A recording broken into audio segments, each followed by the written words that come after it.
Today, we're testing the zoom power of the Galaxy S26 Ultra against the iPhone 17 Pro Max. Samsung goes all the way up to 100 times zoom, while the iPhone maxes out at 40 times.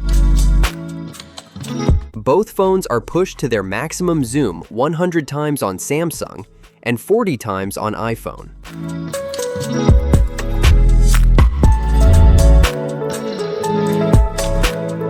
And honestly, Samsung is pulling in way more detail from that distance. Now let's check the optical zoom.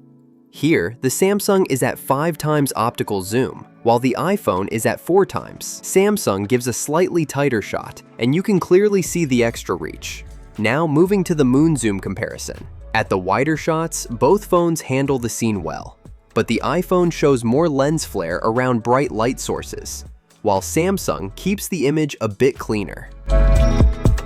As we move into the optical range, both are usable, but Samsung already gives you slightly more reach. At 10 times, the gap starts becoming more noticeable, with Samsung holding on to better framing and clearer subject separation. At 40 times, both phones can capture the moon, but Samsung delivers the larger and more detailed result, while the iPhone looks smaller and less impactful.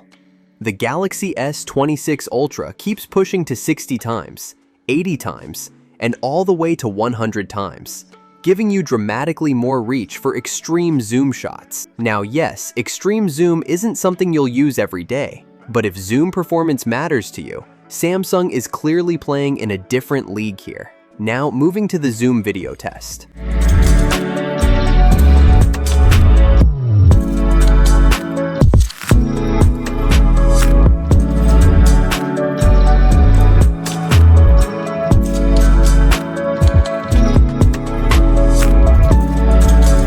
So overall, if your priority is maximum zoom reach and long-distance photography, the Galaxy S26 Ultra is the clear winner here.